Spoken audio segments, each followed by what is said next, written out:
I don't want it to sound terrible. I don't want it to sound mean. I don't want it to sound limiting. But I do believe you'd be better off and more empowered if you said, what more can I do?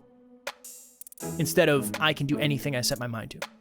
But I think as you get older and you mature and time goes by and you work hard and you work smart and you get better and you grow, you start to realize a lot of that is fluffy and a lot of that is inaccurate. What is accurate is you can do way more than most people think you are capable of, and given enough time, you can achieve great things. Next Level Nation, welcome back to another special, as always, episode of Next Level University, where we help you level up your life, your love, your health, and your wealth. We hope you enjoyed our latest episode, episode number 1453, People Pleasers. Have you experienced this? I enjoyed that episode very much. Hopefully you did as well. Today, for episode number 1454, one of Alan's favorite genres of episodes, three common put your thing back on. 3 common growth myths. My goodness. For those who are just listening, Alan likes to take the foam off of his microphone occasionally for some reason. I don't know why. He pretty much does it every time. I like to see where the little circle is so I can make sure I'm speaking into it. Fair. I appreciate that very much. Okay, so we've done this many times, many different versions of this. And one of the reasons we started doing this is because we've realized that on social media and in various platforms, you're really only getting the layer 1 truth. And while at times it seems like the layer 1 truth might be empowering, if you really dig into it and you live your life based on that, it actually might hold you back in many, many, many different ways. So we've done many different variations of this with different topics or different points, but we always like to come back to these because this is what the heart-driven but no BS thing is. The heart-driven is you can trust that Alan and I are telling you what we're telling you because we care and we genuinely want to see you win. And the no BS part is sometimes those are hard truths potentially that other people might not tell you. Mm-hmm. So this is a little bit of a vulnerable episode for Alan and I because neither of us want to come off as butt heads, for lack of better phrasing. But let's just get right into it. So we're going to go through the 3, and then we'll add our thoughts and maybe our reframes on what they would be. Can I provide a quick story first? Yes, Thank you. You sensed it. You sensed it. Come on. All right, listeners. Kevin and I one time were driving from Milwaukee to Toronto, and we passed the Canadian border, and I turned to Kevin and asked a question. I said, how many people you think live in Canada? And he said, I don't know, 90 million? Something like that? I was like, it's got to be more than that, right? It's a really big place. And I think I said 110 million. I don't remember. I would trust you with a memory. We Googled it, and we were both wildly off. It is apparently 37 million human beings in Canada. Now, the reason I'm telling that story is because what if you moved to Canada thinking that you're going to have a huge, amazing, wild, massive global economy with great job opportunities in corporate, and this is nothing against Canada, by the way. There is probably a great economy up there in some cases. The point is you can't make good choices without accurate data. That's like trying to say, I want to go to the Philippines because I want to buy a lot of land. There isn't a lot of land in the Philippines. There's 110 million people on those very small islands. And so it's really important, the unpleasant truths that Kevin and I are going to share with you today, it's to help you make better choices. Because when you have bad data, when you have inaccurate data, when you have mistruths or myth truths, it affects you. It affects your ability to succeed. It affects your ability to be fulfilled. It affects your ability to make good choices. And so hopefully that provides some context. And the idea here underneath this is that you can't make good decisions with inaccurate data. And if you were going to Canada thinking that it was going to be a ton of people and a huge population, you'd be inaccurate. And so, if you are looking for a lot of land, you should go to Canada. If you're looking for a lot of people, you should go to the Philippines. And I think that that's really a story that I hope represents the value of what truth and accuracy can bring. I dig that. Thanks, man. Yeah, you're welcome. Yeah, we were both wrong. You were more wrong than I was, though. Definitely. Yeah, I was But we were both surprised. very wrong. Geographically, it's larger than the U.S. Geographically? Girologly. I didn't know that, but now I do. All right, let's get into these myths. Mm-hmm. Okay. Number 1, and hang on for this one because I know it's going to sound negative, and I'm going to sound like a butthead. You can do anything you set your mind to. I was asked on a podcast recently, so let's do this. 2 versions of Kev. If you asked me 5 years ago, let's just say 5 years ago, this question, do you believe anybody can do anything they set their mind to? I probably would have said yes. I would have said, yeah, of course.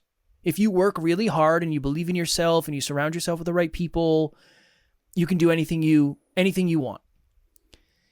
The one thing I believe I was missing, I guess it's the one umbrella of things, is circumstance.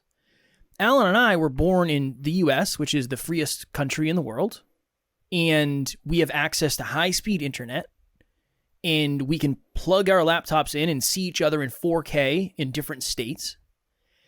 Somebody who doesn't have access to the internet is going to be at a wild disadvantage compared to us.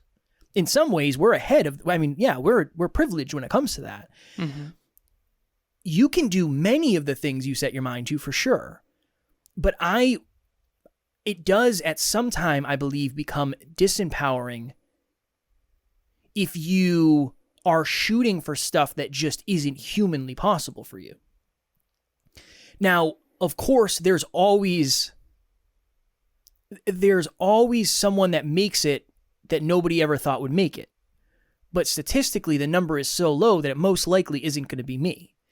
Now, you might say, well, you guys are successful podcasters and that's rare. Yes, but that has nothing to do with my height. It has nothing to do with my athletic ability. It has nothing to do with, I guess it has to do with education, but Alan's extremely educated, so that's brought me up. If it wasn't for Alan, I wouldn't be here in the way I am. If it wasn't for me, Alan might not be here in the way that he is. A lot of things had to go right in order for us to get to where we are today. It would have been much harder if we didn't have access to a lot of the things that we have and we weren't born here. The second part of this is, again, there are some basketball players that are 5 foot. How tall was Muggsy Bogues, whatever his name is? I don't know. 5'6"? Something like that, yeah. 5'6", and could dunk. I believe he won a slam dunk contest, which is just sir. Yeah. But that they might have be, graded on a curve. Yeah. No. Have you seen it? Have you ever seen him do it? Mm-mm. Oh my God, the man had ups. Is it unbelievable? It's one of the wildest things I've ever seen in my life. Yeah, it doesn't make any sense. It doesn't even look real. You have to. It's wild. It's like a trampoline in the floor. Yeah, it's nuts. Now you could say, well, that could be you, Kev. Me? Like, no, probably statistically, no. Hey, no. Yeah, no. This was a freak athlete who had really good, might not have had a good height genetics, but he had really good bounce genetics and was wildly athletic. I don't want this to be disempowering. And this is the other thing too. What if knowing this helps you set more realistic expectations because you believe this at a deep level anyway? And when you go to events and people say you can do anything you set your mind to, your BS meter goes off and says, can you though? Can you really? Can I actually do everything I really want to do? That really is, again, it's a tough thing. I don't want it to sound terrible. I don't want it to sound mean. I don't want it to sound limiting. But I do believe you'd be better off and more empowered if you said, what more can I do? Instead of, I can do anything I set my mind to. I can do anything I set my mind to is a little bit delusional. I'm certain, I just want to use myself as an example because I want to lead by example. I'm certain that I cannot be the strongest man on earth. If you've seen those humans, I'm certain that I do not have the genetic gifts for that. There's no chance. I'm certain that I cannot be the fastest man on earth. I'm certain that I cannot be, at this stage, I'm a 34-year-old American male. I cannot be the world's best gymnast. I have giraffe legs. It's not going to happen for me. And that's okay. Now, can you do anything you set your mind to? No. The mistruth that I want to transform into a truth is you can do a lot more than you are currently demonstrating, and you can do a lot more than most people think. And I think that that is so much more empowering. No, you're not going to swim faster than Michael Phelps. No, you're not going to run faster than Usain Bolt. Probably not, okay? Unless you're 1 in a billion, you probably won't. But you can probably do a lot more than most people think. And I think that in those events when they say you can do anything you set your mind to, I think it's empowering as a start. But I think as you get older and you mature and time goes by and you work hard and you work smart and you get better and you grow, you start to realize a lot of that is fluffy and a lot of that is inaccurate. What is accurate is you can do way more than most people think you are capable of, and given enough time, you can achieve great things. I'm going to do a bit of research here because I was watching something one time. I'll leave the person nameless. But he was doing a training, and he said, everybody in here can be a billionaire if you do the right things. And I was like, huh. There was like 500 people in the room. I was like, okay, 500 people. I was like, I wonder how many billionaires there are. So I looked it up. And as of right now, it says... Yeah, 3,200. 3,194. Pretty close. Yeah, you're off by 6. Interesting. Yeah. I looked it up back in 2012, and I can just do the math. So you're a freak. So 3,200, right? I can't be the fastest man in the world. You can do that, though. I can understand business. 3,200. Yeah. You're telling me you can just get all 500 of these people to be added to that list? No, and you're definitely not. You're going to multiply that list by 20%, right? Just today? No. No. The truth is... Some of them probably could be, given several decades. Yeah. The truth is maybe some of you in here could be, but not all of you. Yeah. Or it's just that base of if you really wanted to do what it took, you could do it. Leaving out the fact that maybe the person who is a billionaire had some advantages, or maybe they had some adversities that they went through that actually created advantages for them later. I was on a podcast today, Alan, with a very interesting guy. He's 83, and he is a bodybuilder. Nice. He's the oldest person ever to compete in the bodybuilding show that he's doing. He's trying to get to the Arnolds, which the Arnolds are like a very big show. This guy is impressive. That's awesome. He went through World War II when he was a baby, ended up moving to Canada, and he had to hitchhike to work. It was like a whole thing. I don't think he would say you can do anything you set your mind to. He would probably say you could probably do more with what you have than you realize. And I think that's empowering, just like Alan said. Okay. Number 2. Strong work, Kev. Hey, thank you. I love these episodes. I know you do. I know. I'm also obsessed with accurate thinking and truth. Yeah, that is a fact. All right, number 2. There is one right answer for success.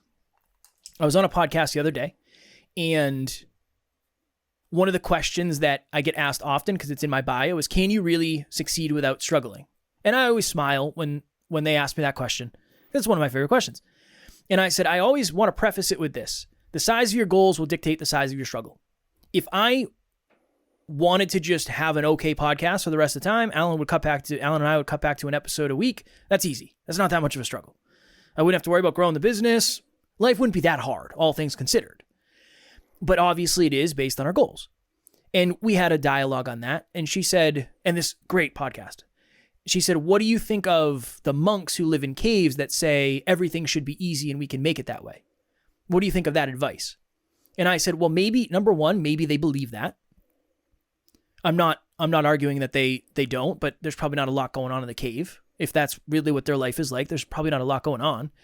I said, for some people, I think that probably is empowering, because there are people who they might wake up in the morning, spill their coffee, break their shoelace, and think it's the worst day ever and think that they're terrible. They probably need some of that positivity. They probably need some of that extra positive thinking, where if I do that, I'm not going to accomplish my goals. Now, could you get to a place where you are so transcendent, where you think everything is easy? I don't know.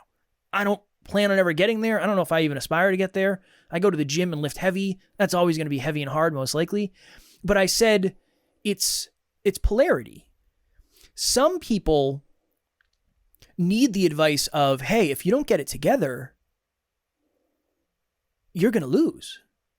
If you don't get it together, your business is not going to exist in a year. If you don't start having difficult conversations with your partner, you're in trouble. If you don't start taking ownership, you're going to get left behind. But the other side of the coin is, hey, you need to stop taking so much damn ownership. If you keep taking as much ownership as you are, everybody's going to walk all over you. And then you're going to get taken advantage of even more. You can see how one piece of advice can't really land for everybody at the same time to the same level. So that's number 2, is there is one right answer for success. Alan's advice is going to be different than mine. Alan's advice is based on what's worked for him and clients. My advice is based on what's worked for me and clients, but it might not work for you in the way it's worked for us. And I think that's very important to put out there. Hey Kevin, Kim here. Just wanted to send you a video to say thank you so much for your help on creating the Peaceful Productivity Podcast. You know, I couldn't have done it without you. I knew you'd be lots of great help with the technical aspects of getting the podcast going, but you went well above and beyond that. You helped me with the strategy and you gave me all kinds of really great support. You know, I think the key to success in business is a great attitude, and you have that in spades. You really walk the walk. So thanks again. Take care. I'll talk to you soon. The only thing I would add to that is it's contextual based on the goal, which you already had mentioned. If your goal is to build muscle, my advice has to be very different than if your goal is to lose weight. 100%. And I think that a lot of people, everyone is telling you all behavior is belief driven, and that means everything we say and do. So everything I say and everything I do and everything Kevin says and does is belief driven. And if we have beliefs that conflict with yours, that's either because we are more accurate and have a more optimal solution, or we don't understand you at a deep enough level to give you good advice. One of the reasons we study our listeners, one of the reasons why we do listener calls is because we want to get to know you. We want to get to know what are your goals, what are your dreams. You know, primarily women in their 20s, 30s, 40s, and 50s who struggle with courage, clarity, and confidence, who want more success and fulfillment out of their career and their intimate relationships. That, we didn't just grab that out of thin air. That is typically our demographic, and it has evolved a bit as Kevin and I have evolved. But at the end of the day, I'm not a mom. Kevin's not a mom.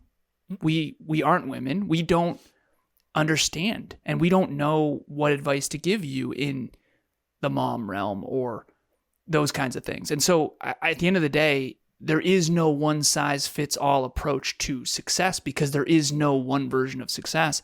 There is principles that tend to be true, but the way in which you deploy them, the way in which you hone them, the amounts in which you use them. I was on the phone earlier with one of our team members and I said, when I was 24, this is what would have been optimal for me, but you need to ask yourself if that's aligned for you. And I honor whatever choice you make. And yeah, maybe 4 years from now, you look back on this conversation, you say, oh, he was right. Or maybe you look back and go, damn, I shouldn't have done that. But it's your choice. And what I would say is this: there's no one size fits all approach to success or to fulfillment, but there are principles that you can learn. And those principles do reign true over time, but the way in which you deploy them, the amount that you use, like, okay, right now, the best way to get to work is in America is typically a car because we don't have as good of public transportation as some of the other countries. Okay, but which car you choose is entirely subjective. You can choose a Jeep, or you can choose a van, or you can choose a Tesla, or you can choose electric, or you can choose gas. There's a lot of subjective within the objective principles. And you could also do a horse if you wanted to. You could walk. You could ride your bike. You could take an airplane. You could take a train. There's a lot of options, and there is no one size fits all. So anyone who tells you, hey, this is the only way, they're not only wrong, but most likely arrogant. Speaking of vehicles, if you see me looking down, it's because Taryn's battery has died, so she is stranded, and I'm trying to figure out. I said, you could just take my car. Just let me know. Let me know what you need. So if you see me looking at my phone, that's all it is. Strong work on all that. There's a lot going on. She could ride a horse. She could ride a horse. You can't ride a horse on a highway. I don't know if you knew that or not. Yeah. It's a law. Well, I occasionally frequent highways on my horse. Well, so. I assume somebody had to, and they were like, hey, we got to put a sign up. Under bicycle and chariot, we have to put horse. So you got to throw that under there. Somebody found somebody on the highway. All right, third one. That's the third one. It's you can't ride a horse on the highway. Yeah. Third one, probably my favorite, honestly, all things considered. You can put one of the pillars on autopilot. You can put one of the pillars of health, wealth, or love on autopilot, and it'll just work. That is something that Alan and I have been guilty of definitely in seasons for sure. Fitness, mostly fitness, but finances. we had a really good quarter, and then we took our foot off the gas, and we didn't have such a good quarter the next quarter. Mm-hmm. What you're putting effort and intention into is going to deliver direct results. And if you're saying, well, I'll do this later. Well, I know I haven't been as intentional in my relationship. I'll do that when. I'll do that when we get to a certain amount of clients. I'll do that when I get a new job. I'll do that when I move. I'll do that when, whatever it may be. That when most likely isn't going to happen because it's just not a habit yet. It's not a habit. Or I'll go to the gym when. You hear that all the time. I'll go to the gym when New Year's comes around, when I move closer, when they get new equipment, when I have someone to go with. There's a guy I follow, Alex Hermosi, and he's a very intelligent guy. He is. He's a great businessman. But he said something. He said, if you really want to, and I don't necessarily agree with this, but if you really want to do something, try to do it when it's hard to start. Because if you can do it when it's hard, you can always do it when it's easy. Now, again, going back to the previous one, I don't know if that's the right answer for everyone, but I do find that if I start a habit when it's really, really hard for me to do it, when things get a little bit easier, it's way easier for me to do. I don't think that's for everybody. I'm not saying that's what everybody should do, but if you're putting something on autopilot saying, yeah, I'll get to this later, it's getting worse, unfortunately. Even if you don't think it is. My body, right, fitness is going down if I'm not pouring into it. My relationship is not getting better if I'm not making it better. It's getting worse. The same with the business. I would really hate for you, whether you're watching or listening, to say, okay, I'll get to this when I can take some time off of that. If you're not putting energy into it, if you're not putting intention into it, you're most likely not getting results. And if anything, it might actually be going backwards, which I don't want for you. All right, Kev. Yes. This one, my replacement belief. Yes. My empowering belief is, what was the one? Because I have mine. Which one? What do you mean? You can put one on autopilot? What was the exact one? You can put one of the pillars on autopilot. Okay. You can put one of the pillars on autopilot. False. Yep. My replacement is everything, whether we like it or not, whether we're aware of it or not, is either growing or decaying. Pretty hardcore.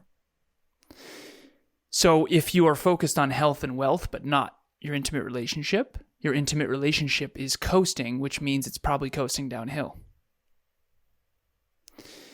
If you're focused on love and health, but not wealth, your money is coasting, which is most likely coasting downhill.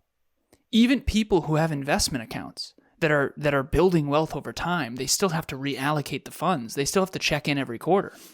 They actually do that. They reallocate. It's called asset allocation every quarter. Because if they didn't, the stocks that aren't doing well would die. They need to reallocate. So what you put intention towards, what you put effort towards, what you put time towards, we all know this, right? The condo I live in, if the landscapers were suddenly to not come, the housekeeper were suddenly to not show up, Emilia and I were to just neglect it, the house would decay. One of our gutters is messed up. And Kev, this is on the back end of my condo, and it's very high. This is like, we don't even have a ladder to do this one. I'll be down, I'll come on down. It's not a big Come on deal. down on your horse. What are your thoughts? And I've been putting it off. And essentially, if I keep putting this off, the condo will eventually leak and decay and rot. That's the truth with everything. If you put off your health, you will get worse. If you put off your business, it will get worse. There's this book called A Self-Managing Company. I don't like it.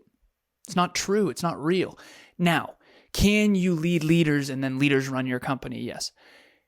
But that requires you leading them. That requires time and effort. And so at the end of the day, let's do this, Kev, real quick. Let's read all three and let's each give our new belief. So the old false belief is XYZ and ours is ABC. Number 1, you can do anything you set your mind to. Mine would be,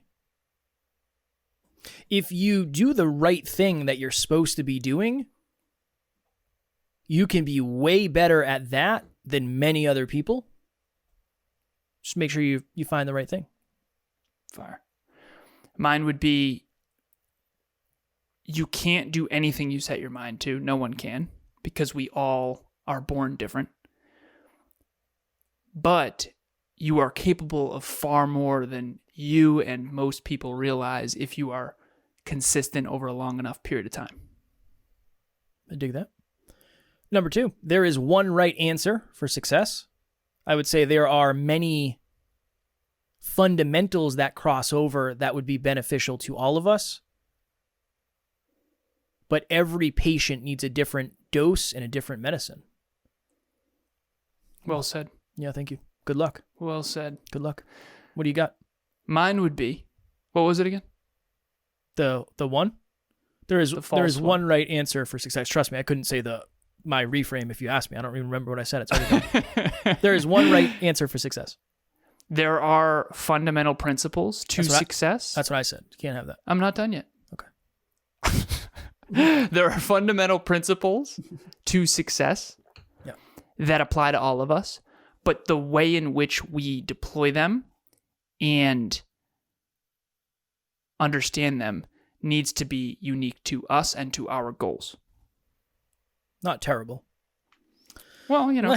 I'm just kidding. It's not my best work. Number 3, you can put one of the pillars on autopilot. Not only can you not put something on autopilot, but putting it on autopilot actually makes it harder to get momentum back later. Well said. Thank you. Well said. I get to go first. I have the benefit of going first on all these too. So technically going second gives me more time, so it should be better. Well, I see. I appreciate you calling yourself out. I gave you an out. Of course. I appreciate it. I wouldn't take that. That ain't me. So this is, you can put one of the pillars on autopilot, yeah? Yeah, that's correct. Mine is, you can't. Nice. Very well said. No, mine is, if you want a holistically well-developed life, you're going to have to put time, effort, and intention into health, wealth, and love consistently. Right on. I'm glad we did this because, again, I always get a little insecure when we do these because I know some of the stuff we say might sound hardcore. And the last thing I ever want you to do, whether you're watching or listening, is to think that we're not trying to empower.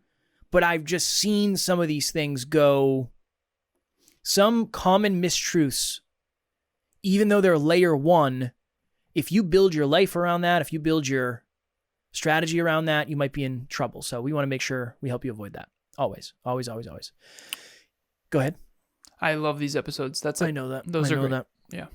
If one of your current myths is there are no people like me, nobody is like me, nobody will get me, I can't find people like me, please join our private Facebook group, Next Level Nation. It is filled with dream chasers just like you, and it's not a myth, I promise. I heard a statistic earlier today. I was on my walk and I was listening to a book called The Science of Money, and Brian Tracy was talking about how it's called the 2-2-7 rule. Mm-hmm. It takes, when you start a business, statistically speaking, it takes 2 years to run out of money, 2 years to break even, and 7 years to be successful and profitable. Well, statistically speaking. And 94% of businesses go out of business within a 5-year period. If you want to start a business or have a business and you are struggling, I adore helping people with their businesses. I will help you make more money. I will help you design your business in a way that is more profitable. I will help you understand how to make sure you can succeed and set yourself up for the long run. It will be hard truths at times, but it will be based on the fundamentals that work. Kevin and I got here, and we're about to cross the 7-year mark, and we got here because of business fundamentals that I can teach you, and that I can, more importantly, teach them in a unique way that is suited to your business, your industry, your goals, and your lifestyle, which I think a lot of people cannot do. One of my favorite quotes we've ever gotten from a mentor was, "If I was in your skin." It's very weird and it sounds very gross, but he was basically saying, I could say if I was you or what I would do. And I remember he said, well, it's not what I would do. It's what I would do if I was in your skin. Mm-hmm. I'm like, okay, that's pretty gross. I've used that though. I use that very often. So that's what we're trying to do. What you would do in your skin. I know who that mentor was. Shout out to Evan. No, that was Nick, wasn't it? Oh, was it? I think it was Nick. Oh, oops. But shout out to Nick. Shout out to Nick. All right, we're going to go now. Nick. Next Level Nation, tomorrow for episode number 1455, another way to create more accountability. Alan kind of teased this a little bit earlier this week. I don't remember what episode it was, but I'm going to reveal one of the reasons I am on fire when it comes to fitness and mobility. So we'll talk about that tomorrow. As always, we love you. We appreciate you. Grateful for each and every one of you. And at NLU, we don't have fans. We have family. We'll talk to you all tomorrow. Keep living in the truth. Next Level Nation.